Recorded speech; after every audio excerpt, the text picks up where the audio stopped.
Hi everyone, I'm Erin Atwood from the Department of Endocrinology. I am going to be speaking today on PCOS and adrenal disorders, and hopefully we'll hit on a couple of the highlights that will really help you out with identifying these disorders on your boards. Hopefully not too painful, but we'll go ahead and get started. So the first topic is going to be PCOS, or polycystic ovarian syndrome. I want to go through not only the presentation of PCOS, but then also how we should start with an evaluation and then ultimately how to treat this disorder in adolescents. Some of my objectives include reviewing the diagnostic criteria for PCOS. I would like to discuss some of the physical exam and laboratory findings that you see in PCOS, and then finish with reviewing some of the available treatment options for PCOS. So you may or may not have heard of the Rotterdam criteria. This is the criteria that's set out for adult guidelines for diagnosing PCOS, but it has been oftentimes extrapolated to the adolescent population as well. And we'll talk about a couple key exceptions to the diagnostic criteria in adolescents. So in order to have PCOS, it requires at least two of the following. First being either clinical or biochemical signs of androgen excess. The second being ovulatory dysfunction. And third, as in the name, it requires polycystic ovaries. To expand on them just a little bit, when you're thinking about androgen excess in teenage women, you think about clinical signs of either hirsutism, so an excessive hair pattern that appears more male type of hair locations instead of female. They can have pretty severe acne, and they can also present with androgenic alopecia, so thinking about some of your male pattern balding. Biochemical signs, if you're measuring testosterone, you can see an elevated total or free serum testosterone. The ovulatory dysfunction that's seen in PCOS can be either amenorrhea, you can have oligomenorrhhea, so infrequent bleeding occurring at intervals greater than 35 days, or polymenorrhea when you're having very frequent bleeding, so periods that are occurring more frequently than the usual 28-day cycle. And then polycystic ovaries, they have a diagnostic criteria of at least 12 or more follicles that are measuring 2 to 9 millimeters in diameter. Or in general, they're looking for an increased ovarian volume greater than 10 mLs in either ovary. So one exception for adolescents in the Rotterdam criteria is the ovulatory dysfunction. Adolescents need to have persistence of the oligomenorrhea according to the Endocrine Society guidelines in order to diagnose, because we oftentimes can see abnormalities in cycles as teenagers go through puberty. So those teenagers are expected to have some irregularity through their cycles until they have fully progressed through puberty. So one thing to caution is make sure that when you're suspecting PCOS in a teenager, evaluate where they're at in puberty before making the final diagnosis, because it may just be that it's a normal variation in terms of their cycles as they're finishing up their pubertal progression. I don't expect you to know this slide in detail, but I wanted to give you an idea of what to look for when you're seeing hirsutism on an exam. In particular, this is the Ferryman-Galway hirsutism scoring system, and it shows you there's a degree of hirsutism that you can see, and you can actually give a numerical score to the presence of hair in a female. But the main areas, we're looking for facial hair, any hair occurring on the chest area or upper back, and then also looking to see, are they having more hair than expected on the upper arms or upper legs instead of located more so on the lower portion of their extremities. Some additional findings that you can see on exam: obesity is a common finding in PCOS. There can also be signs of insulin resistance on exam, so you think about the acanthosis that commonly can occur in insulin resistance on either the back of the neck or in the axillary region, and they can present with some skin tags. As we talked about for some of the signs of androgen excess, you're looking for acne, alopecia, or hirsutism. And then there are also a lot of comorbidities that can go along with PCOS. They can have either impaired glucose tolerance, so your signs of insulin resistance, or they can even be as far as progress to a type 2 diabetes type picture. Some of these women can be infertile. Depression can go along with PCOS as well, and you always want to make sure that you're screening for sleep disorder breathing, so your OSA, and then as well they can be at a higher risk of NAFLD, non-alcoholic fatty liver disease. When you see a female who has some signs of PCOS, you want to make sure that you're not just thinking about PCOS, because there are a lot of different diagnoses that it's important to exclude. With the amenorrhea or abnormal menses that you see in PCOS, you want to think about pregnancy. Prolactin excess can present in a very similar way. Thyroid dysfunction as well.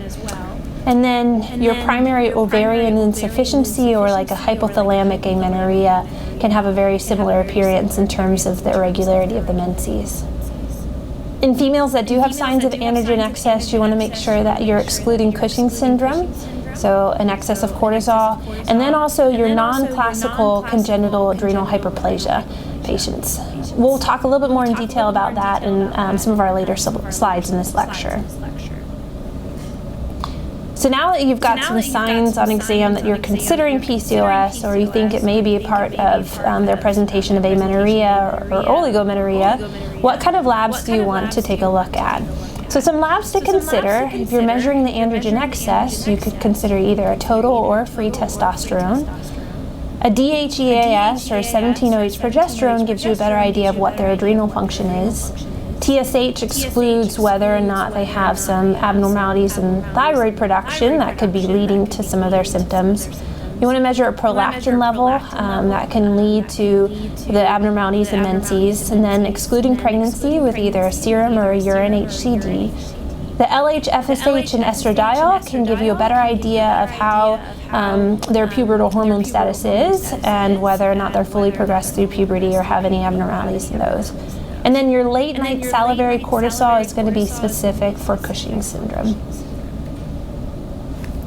So this kind of outlines some of the diagnoses we talked about for exclusion and how the labs fall into your evaluation. I'm not going to go into more detail about it because we already talked about some of them, but this is a helpful chart just to use when you're thinking about different diagnoses and how you can exclude them with labs. So once you've made the diagnosis, the treatment consists of a couple different aspects. Number one, you're wanting to treat their abnormality in their menstrual cycles, and the first line management, according to the Endocrine Society, is going to be your hormonal contraceptives. This can not only treat the menstrual abnormalities, but it also helps out with some of the clinical findings such as hirsutism or acne in PCOS. Metformin is going to be used as a first-line treatment for women who have signs of either impaired glucose tolerance or type 2 diabetes. And a good thing to note is that this is if patients have failed lifestyle modifications with impaired glucose. Obviously, if they've progressed to type 2 diabetes, we're going to be wanting to start them on something such as metformin. Metformin can also help out with some of the menstrual irregularities. It's not our first-line treatment, but any woman who cannot tolerate hormonal contraceptives, you can start them on metformin, and it does seem to have some clinical effect on regulating menstrual cycles. And then we always want to focus on some lifestyle changes, so exercise and dietary changes are going to really help you with the management of obesity and PCOS. If you have a woman who does not have adequate effect of decreasing hirsutism with hormonal contraceptives, there are some cases where we consider an anti-androgen therapy such as spironolactone. And this is usually excluded for women who have severe hirsutism. This slide has a lot going on. It's from Nelson's textbook of pediatrics, but it gives you an idea of the different areas that we're targeting with therapy. You can see with the hair follicles and the sebaceous gland that your anti-androgens can block the effect of testosterone on the skin. You can also see how metformin is acting over at the level of the pancreas to decrease and help out with that excess insulin secretion or insulin excess due to the fact that you've got resistance there, and then also help to control the blood glucose. And then the OCPs are really going to help out with the regulation of menses acting through the ovary and decreasing that production too of some of that excess testosterone. So moving on from PCOS, there are some other adrenal disorders that it's important to know about for your boards. We're going to touch on a few ones that are often tested on, and then also go through not only how do they present, but how do we evaluate and how do we treat. So the first one I want to touch on is adrenal insufficiency. We're going to talk about some primary as well as some secondary causes. Primary adrenal insufficiency is going to be lesions of the adrenal cortex itself that prevents it from producing normal amounts of cortisol and aldosterone. It can either be congenital or it can be acquired, and you can see a list there displaying the different causes of acquired primary adrenal insufficiency as well as congenital. In general, it's good to know that there are some syndromes that are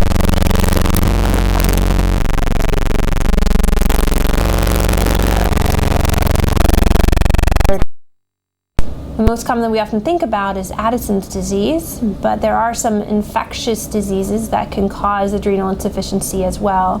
And any kind of infiltration in the adrenal gland itself, in particular hemorrhage, can cause its function to be decreased. When you're thinking about secondary adrenal insufficiency, you want to think about dysfunction of the hypothalamus or the anterior pituitary gland that causes a deficiency of ACTH first, which then subsequently causes your hypofunction of the adrenal cortex. Secondary adrenal insufficiency also has a lot of different causes, but we think about any disruption to the pituitary gland, so your pituitary tumors, irradiation, as well as head trauma can result in some secondary adrenal insufficiency. Septo-optic dysplasia can present with pituitary hormone deficiencies, and then pituitary apoplexy, otherwise known as Sheehan syndrome, can also present in this way. At the bottom you can see starred previous chronic glucocorticoid excess. That is actually our most common cause of secondary adrenal insufficiency. So what are some symptoms that you should be looking for? Adrenal insufficiency can present in patients with hypoglycemia. They can have some component of anorexia where they're really not eating as much as they usually do.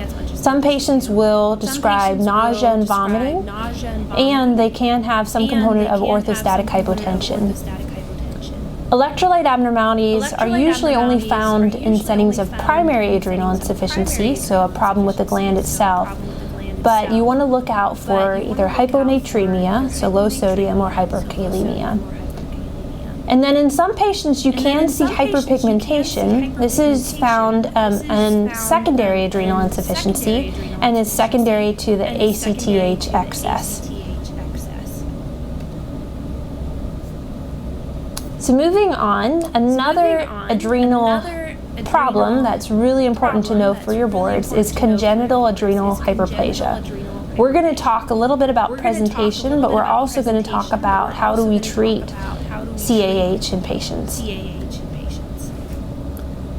CAH is going to be your most common cause of anemia, and it usually results in virulent. 10% of these cases are due to a 21-hydroxylase deficiency, result in deficiency in production of cortisol and aldosterone.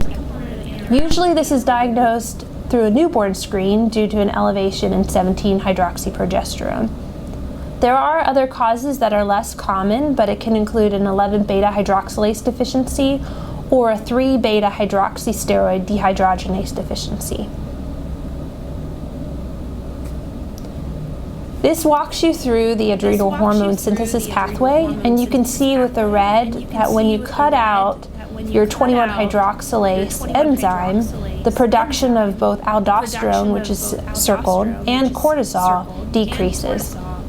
With that block in that pathway, you're going to be shunting hormone production over to the side where you can see testosterone and estradiol. So the testosterone excess is going to cause some of your symptoms of female virilization. Non-classical CAH is a less severe form of this disorder. Usually there is some percent of function of the 21-hydroxylase enzyme. It's usually around 20 to 50% as compared to the 0 to 2% function that you can see in the classic form. These females usually don't have salt wasting, and affected females do not have ambiguous genitalia at birth. What we can see is that this usually presents later in life with signs of androgen excess. In late childhood, you can see premature pubarchy, some acne, clitoromegaly, and acceleration in their bone age. In adolescents and adult females, you can see hirsutism, oligomenorrhea, clitoromegaly, and acne. So when you listen to some of those findings, you can see that it sounds very similar to PCOS, and it's important that you should always have non-classical CAH in your differential when completing a workup for PCOS. So how do we treat it?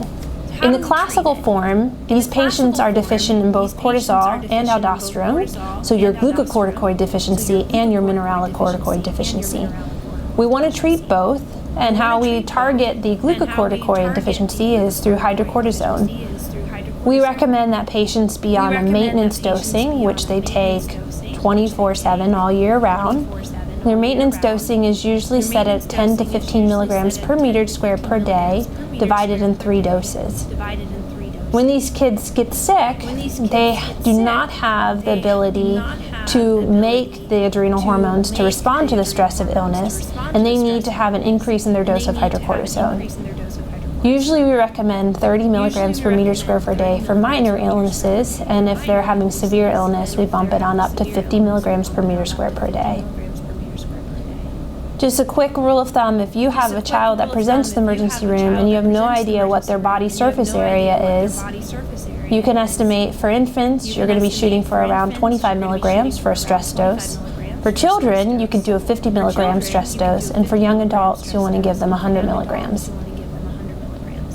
These patients also require mineralocorticoid supplementation, and we usually do fludrocortisone, but if they are young, so depending on age, we will add some salt supplementation. Usually after infancy, we can start to decrease this as patients will regulate their own salt intake. Non-classical CAH for symptomatic patients, so those who have early onset of pubarchy or advancement of bone age, or virilization, we usually treat them with hydrocortisone to help shut down some of that excess production of some of your androgens through the adrenal glands. The boards will also potentially touch on a pheochromocytoma, and we're going to just touch briefly on the presentation, evaluation, and treatment of it today. So as you already know, pheochromocytoma is a catecholamine-secreting tumor. The most common site is going to be the adrenal medulla, but also need to recognize that it can develop anywhere along the abdominal sympathetic chain. You can see it in the pre-adrenal area, in the urinary bladder, thoracic cavity, and cervical region. It comes from chromaffin cells, and its most common age range is going to be in children between the ages of 6 to 14. You can see there that there's a lot of associated symptoms, or syndromes. So you want to think about von Hippel-Lindau, your MENs, neurofibromatosis, tuberous sclerosis, Sturge-Weber, and also ataxia-telangiectasia. You can remember the P's for the symptoms, so pain, pallor, palpitations, pressure or hypertension, and perspiration. The hypertension is going to be due to an excess secretion of epinephrine and norepinephrine. In children, it's important to note that this is oftentimes sustained rather than paroxysmal, as you see in adults. You can see some manifestations of hypertensive encephalopathy, such as convulsions, sometimes in these cases. They also may present with headaches, palpitations, abdominal pain, dizziness. They can have vomiting, and they can also have some sweating accompanying the hypertension. And it's also good to know that these symptoms can sometimes be exacerbated by exercise or by any use of over-the-counter medications that contain stimulants, such as pseudoephedrine. Laboratory findings in pheochromocytoma focuses on measuring some of the overproduction of some of these hormones. You can either check urine metanephrines and catecholamines or plasma fractionated metanephrines. And you're going to want to treat by controlling symptoms preoperatively with alpha and beta adrenergic blockade, and then ultimately the goal of treatment is to remove surgically the tumor.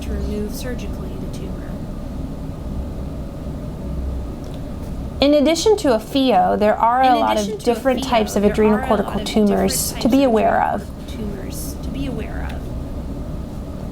These types of tumors are most common in children younger than 6 of age, and more than 90% of these tumors present with symptoms of endocrine hyperfunction. Some associated symptoms to think about in patients who present with these tumors is Li-Fraumeni, or P53 mutation, and Beckwith-Wiedemann syndrome.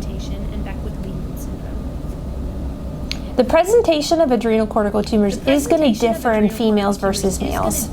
In females, you can often see a clitoral enlargement, growth acceleration, acne, deepening of voice, or premature pubic and axillary hair. Males, they can have accelerated growth velocity, and they can also have, similar to in females, some precocious pubic and axillary hair. The most common presenting symptom is going to be your virilization in children. And occasionally, the tumors can secrete high levels of estrogens, causing gynecomastia in males or premature thelarchy in females. Cushing syndrome can also be seen, and it's present in about 15 to 40% of children with these tumors. So what are some laboratory findings that you can look for? DHEA, DHEAS, and androstenedione are markedly elevated in these tumors. These are some of your adrenal hormones that are produced, but they can also have elevation in their testosterone, estrone, or estradiol levels. Ultimately, you're going to want to, in a similar fashion to a pheo, resect these tumors, but in the meantime, you can also help out by using agents that interfere with adrenal steroid synthesis to relieve some of these symptoms. Thank you very much for your attention. Here are some of my references in case you have any additional questions that weren't covered in this lecture. Good luck on your boards.